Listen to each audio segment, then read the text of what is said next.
It's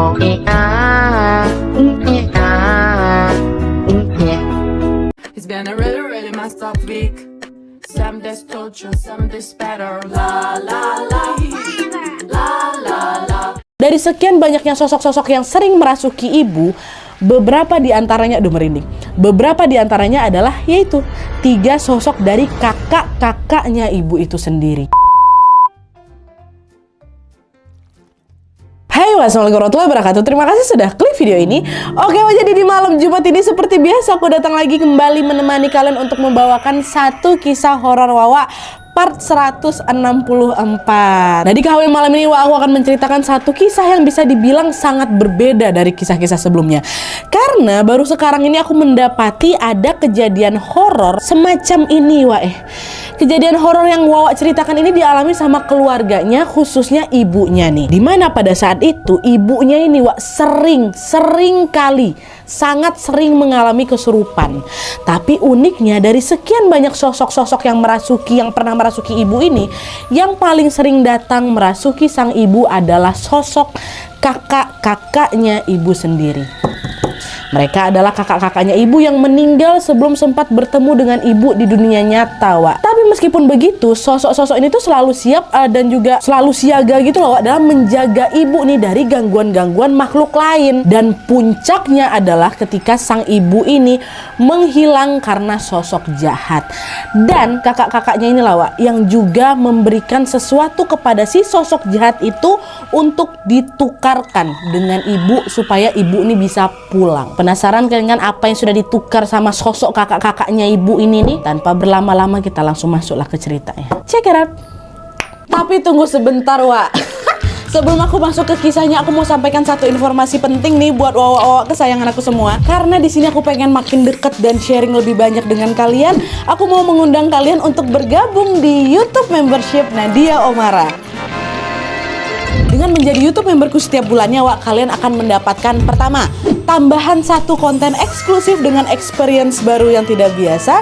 Terus ada kalanya juga nih, konten eksklusif ini bisa menjadi tempat aku dan tim bisa lebih bebas berekspresi lagi, tanda kutip, dan juga menyampaikan informasi detail yang tidak bisa kami sampaikan di konten-konten biasanya.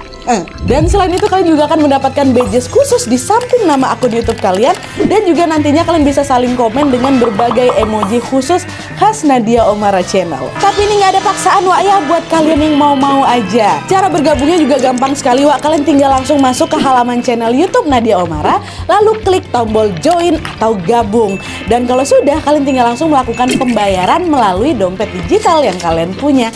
Udah selesai. Selamat bergabung dan selamat menikmati konten eksklusif dari kami di YouTube membership Nadia Omara.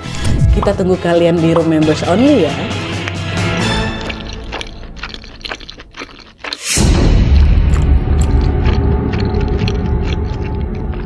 Oke, jadi kisah yang aku sampaikan malam ini dikirim sama kita yang namanya Hanum dari Jogja loh. Halo Hanum. Tapi daerah istimewa Yogyakarta maksudnya, bukan kota Jogjanya ya. Nah, seperti yang aku bilang tadi, pengalaman mistis yang diceritakan sama Hanum ini dialami oleh keluarganya, khususnya ibunya. Dan sebelum kita masuk ke ceritanya, aku mau jelasin dulu tentang latar belakang dari keluarganya Hanum ya. Nah, jadi pada saat ini Hanum sudah berusia 23 tahun. Kita sebut aja nama ibunya Hanum ini Bu Siti dan nama ayahnya Pak Rahman. Nah, Hanum ini adalah anak ketiga dari 5 bersaudara.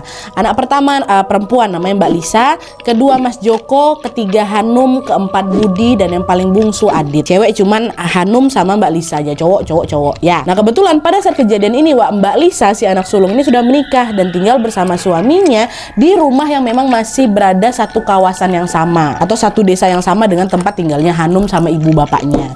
Mereka tinggal di salah satu kabupaten di Yogyakarta yang tentunya aku nggak bisa kasih tahu detailnya di mana, tapi yang jelas tempat tinggal mereka ini berada di sebuah kampung yang memang cukup jauh dari kota. Dan rumah keluarganya Hanum ini adalah rumah paling ujung yang ada di di kampung tersebut. Suasana sekitar rumahnya Hanum ini masih sangat asri karena dikelilingi oleh bukit-bukit dan juga hutan milik pemerintah.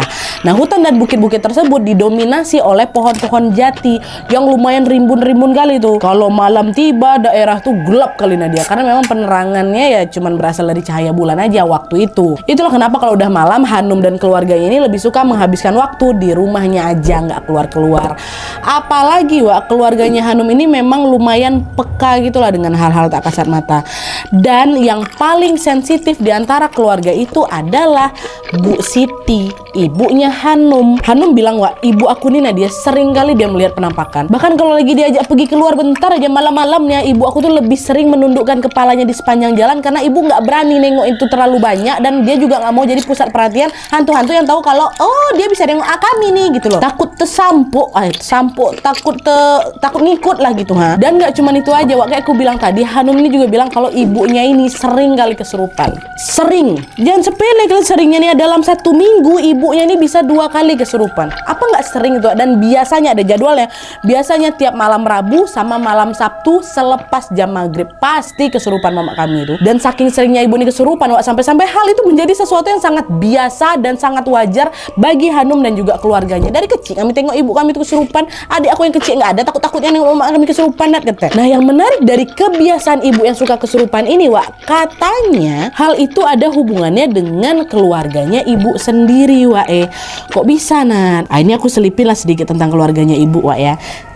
Jadi ibu ini punya adik perempuan, kita sebut aja namanya Bule Sri. Nah, pada saat kejadian ini Bule Sri itu juga tinggal di kampung yang sama-sama Hanum, dan beliau menempati rumah peninggalan ibu bapak mereka, which is kakek neneknya si Hanum. Dan sama seperti rumah keluarganya Hanum, rumahnya Bule Sri ini kan juga dikelilingi sama hutan dan kebun-kebun juga kan, Wak. Tapi yang membuat suasananya jadi menyeramkan di malam hari adalah di pojok kebun dekat sekitar rumahnya Bule atau rumah nenek kakek ini, Wak, ada 3 kuburan bayi yang berjejer dengan rapi. Nah, 3 kuburan bayi itu rupanya makamnya Mas dan mbak-mbaknya Bu Siti atau Bu Sri. Om dan tantenya Hanum, Wak. Mereka ini tidak lahir dengan selamat, ya. Nah, karena 3 kakaknya ibu ini lahir dengan tidak selamat, otomatis ya kan ibu belum sempat lah ketemu sama mereka secara langsung kan. Nah, tapi inilah dia yang ku bilang bagian yang menariknya itu, Wak. Kalian tahu, meski tidak pernah bertemu secara langsung, nyatanya ibu aku tuh Nadia tetap mengenal dan berhubungan baik dengan kakak-kakaknya itu. Kok bisa, Hanum? Kan mereka belum sempat lahir tuh. Ya kayak aku bilang tadi, Wak, dari sekian banyaknya sosok-sosok yang sering merasuki ibu, beberapa di antaranya, beberapa di antaranya adalah yaitu 3 sosok dari kakak-kakaknya ibu itu sendiri.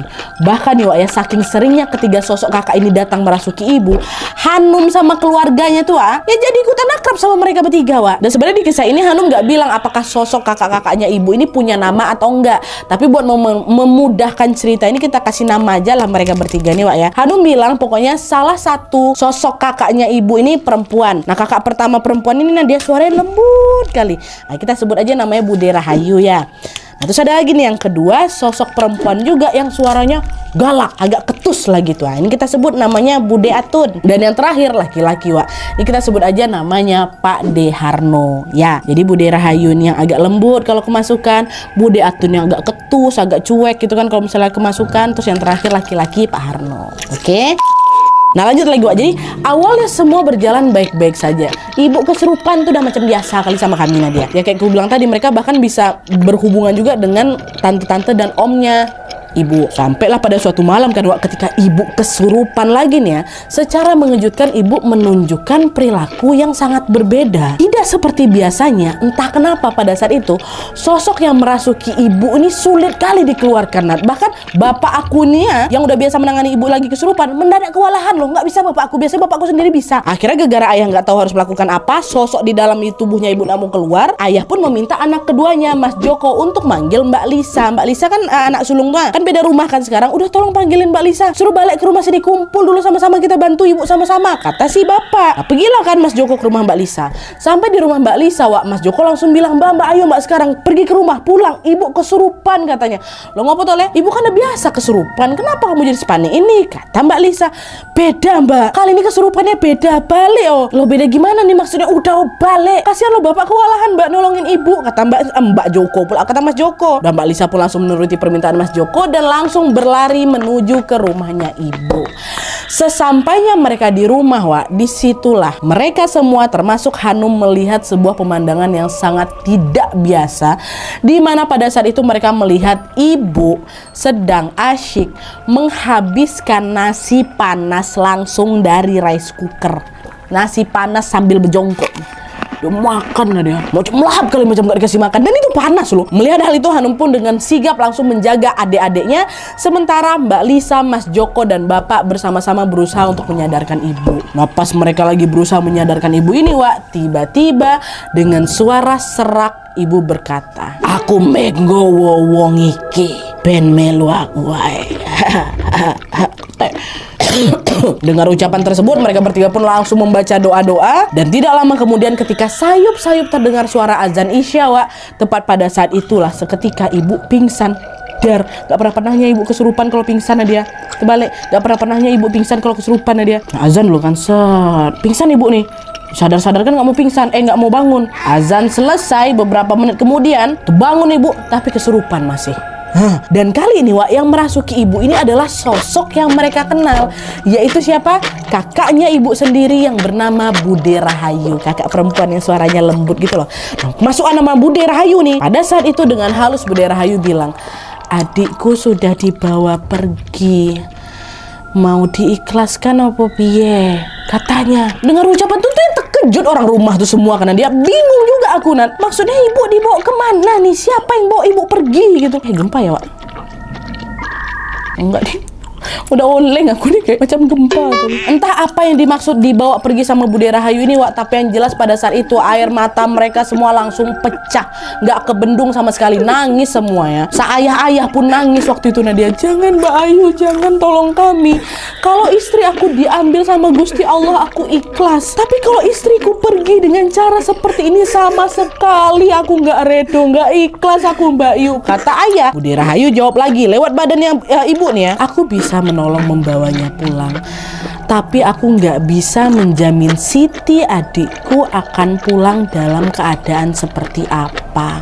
Apakah sehat, utuh, atau tidak. Ada banyak sosok-sosok yang mengikuti Siti.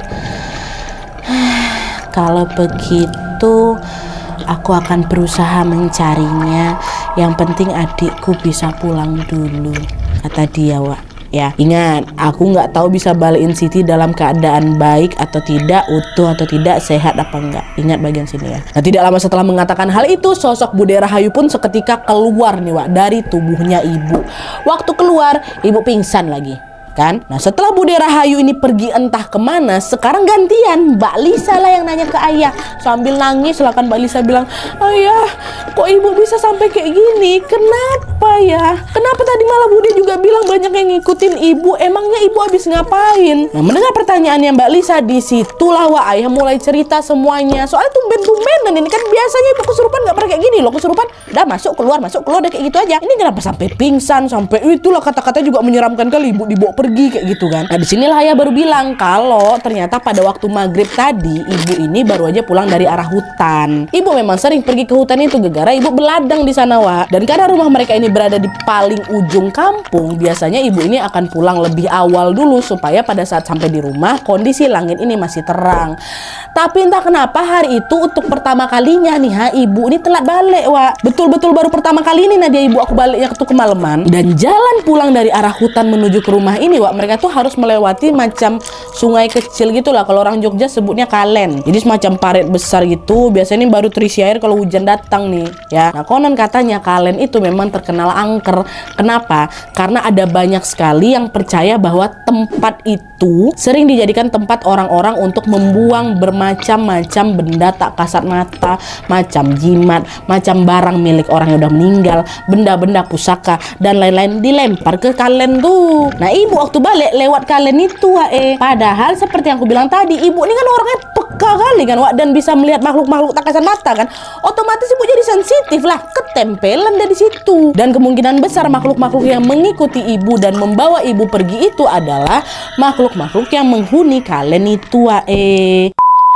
Udah tuh kan, singkat cerita nih, tidak lama kemudian sosok Bude Rahayu datang lagi nih Wak, merasuki ibu. Ibu belum sadar nih ya. Di situ Bude Rahayu bilang, sulit sekali membawa Siti pulang. Kalian harus membantuku. Ayah jawab, apa yang harus saya lakukan Mbak Yu? Tolong katakan. Ya sudah, tolong siapkan ayam jago warna putih, sembelih ayam itu. Jantung sama darahnya dibungkus dengan daun kunir, lalu kalian kubur bungkusan itu di bawah gentong.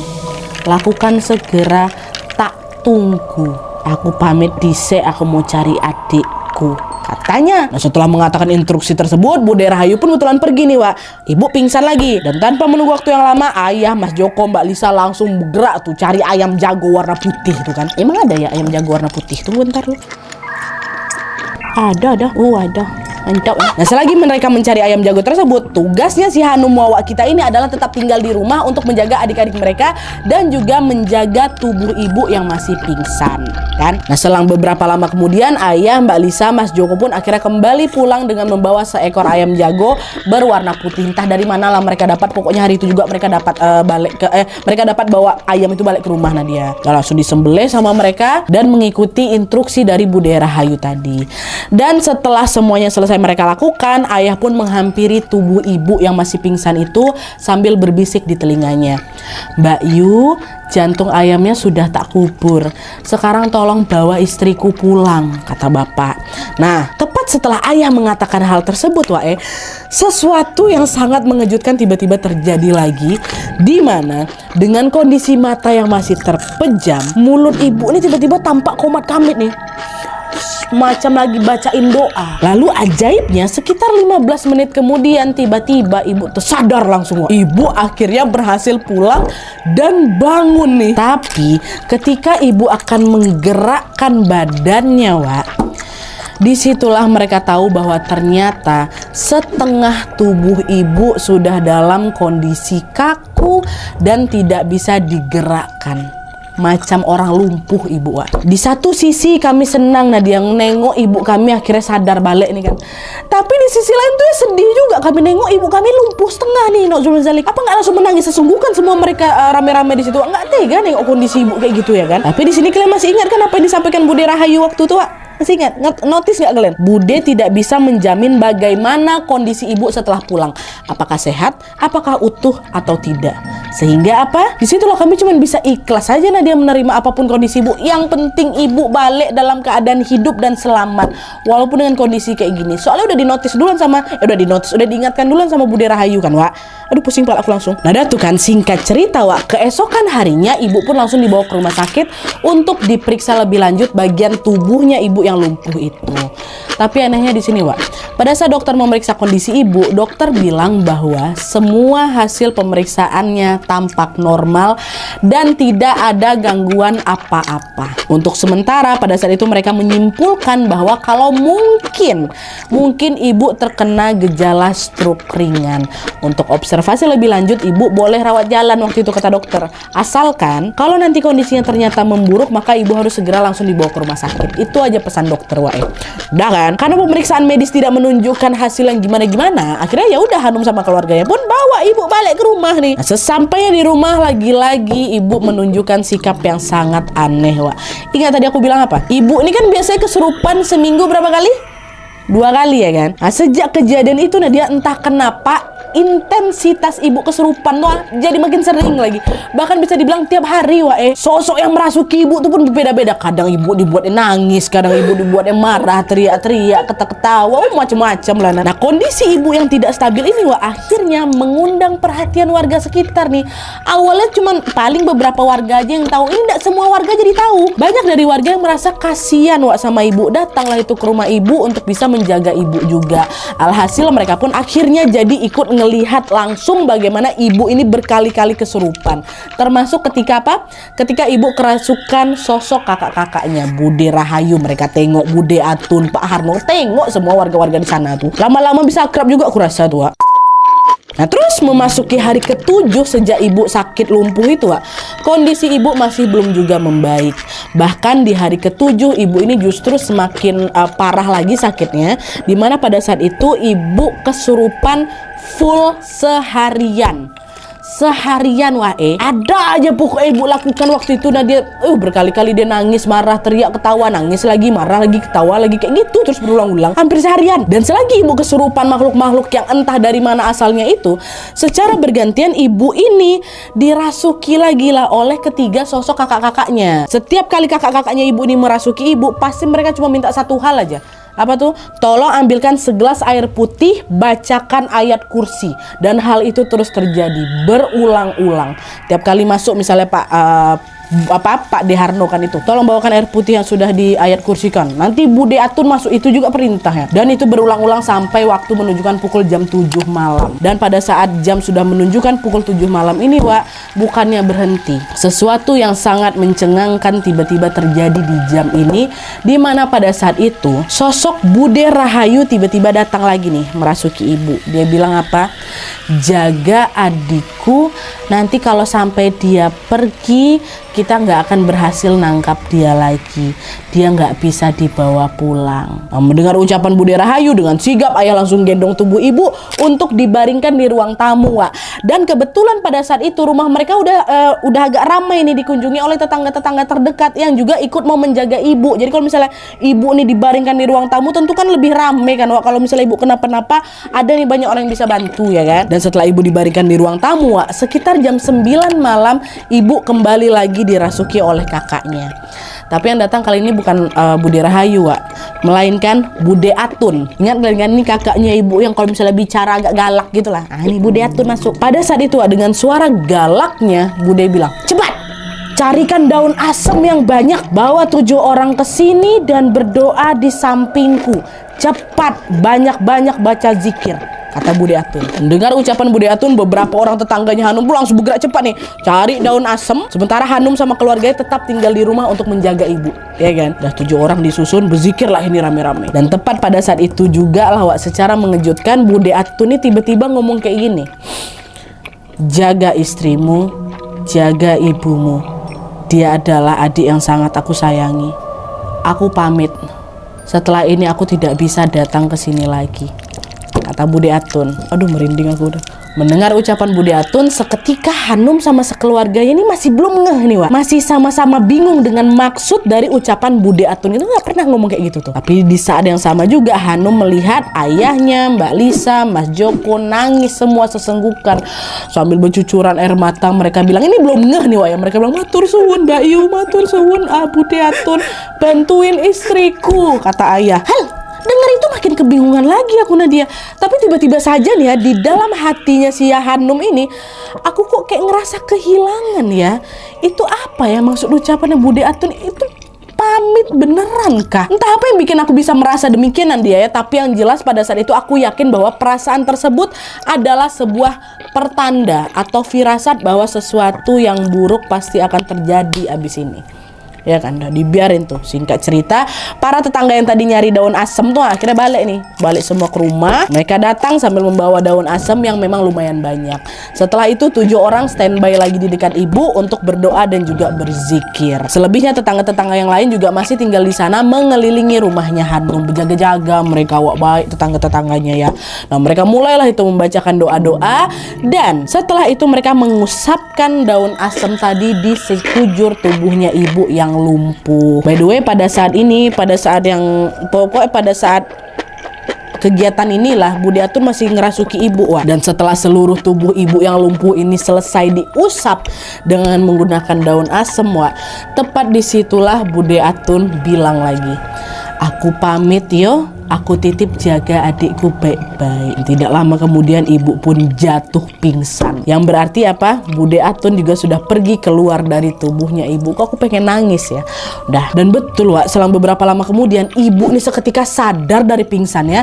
Dan tepat ketika ibu membuka mata, secara mengejutkan ibu ini tiba-tiba berdiri, berlari dia keluar rumah, toh kalian. Para tetangga Hanum sama sekeluarga terkejut. Kok bisa jalan ibu, kok bisa jalan, tiba-tiba berlari aja nih. Padahal semua orang tahu ibu ini lumpuh setengah kan Wak. Refleks mereka pun ikut lari nih ngejar ibu. Takutnya ibu malah pergi ke tempat sembarangan. Tapi setelah dikejar, ibu masuk ke dalam kamar lagi, menuju ke kamar mandi di arah belakang Wak.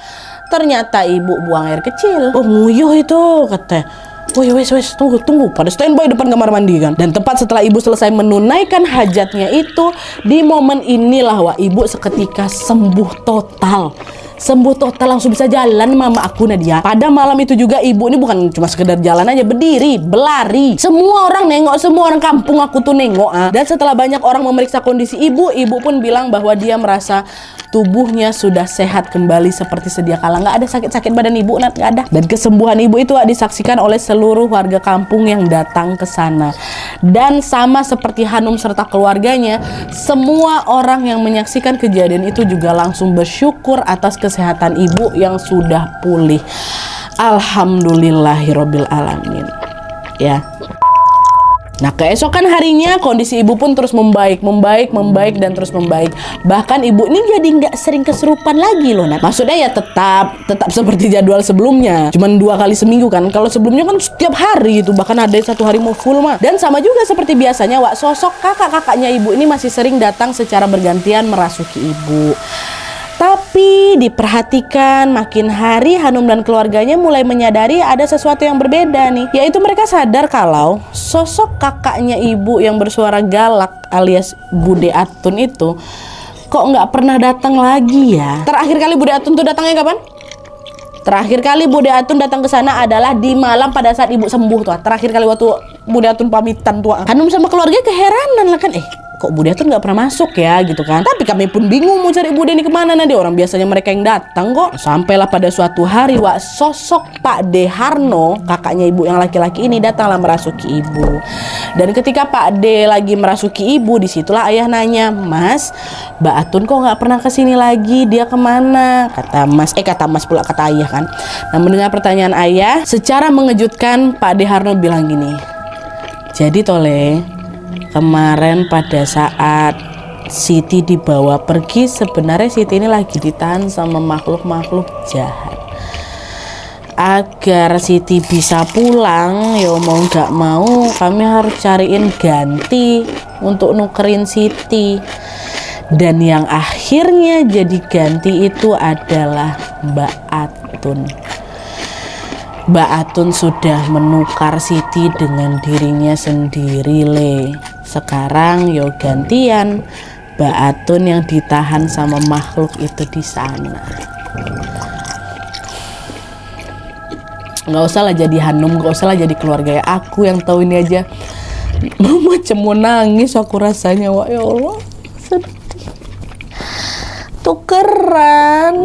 Ternyata apa yang dibilang sama Bude Atun pada malam itu memang betulan betul. Bude Atun berpamitan pada mereka karena dia tahu dia sudah tidak bisa lagi datang ke sini karena Bude Atun sudah mengorbankan dirinya untuk keselamatan ibu. Berkat bantuannya Bude Atun, ibu ini pun bisa pulang dengan selamat dan bisa berkumpul lagi dengan keluarganya. Tapi Bude Atun yang ditahan di sana, tahu kalian kan, tukeran. Ya Allah, merinding aku. Merindingnya beda, kisahnya beda, Wak, ya. Dia yang paling galak tapi dia pula yang mau kayak gitu. Oke, Wak, jadi itu tadi kisah tentang ibu dan sosok kakak-kakaknya. Sampai sini kalian pasti tahu kan kenapa KHW malam ini tuh aku kasih judul tukeran. Ya karena itu tadi, Wak, ibu yang konon katanya sempat dibawa pergi oleh makhluk-makhluk jahat ini akhirnya berhasil selamat setelah ditukar oleh sosok kakaknya sendiri, yaitu Bude Atun. Dan FYI juga, Wak, Hanum beserta keluarganya sempat menceritakan kejadian ini ke salah satu orang pintar nih. Dan apa yang dikatakan oleh orang pintar tersebut ternyata sama dengan apa yang disampaikan oleh sosok Pak De Harno. Bude Atun ini betulan ditahan di sana, Wak. Ternyata di sini kayak kasih sayang seorang kakak kepada adiknya memang nggak terbatas ruang dan waktu, Wak, ya. Bahkan sampai udah beda alam sekalipun ya, sosok kakaknya ibu ini masih selalu menyayangi dan juga menjaga ibu dengan tulus. Kita doakanlah sama-sama semoga Hanum beserta keluarganya selalu sehat, Wak, ya. Amin ya robbal alamin, ya Allah, Hanum. Oke, Wak, jadi sekian dulu videonya. Terima kasih banyak yang sudah menonton. Kalau kalian suka video ini, klik like-nya. Jangan lupa komen di bawah untuk ide dan saran-saran untuk video selanjutnya. Jangan lupa nyalain notifikasinya supaya kalian tahu kalau aku upload video baru. And as always, jangan lupa untuk klik tombol subscribe supaya kalian sama-sama tahu informasi menarik dan menegangkan dari channel aku. See you next video, Wak. Bye.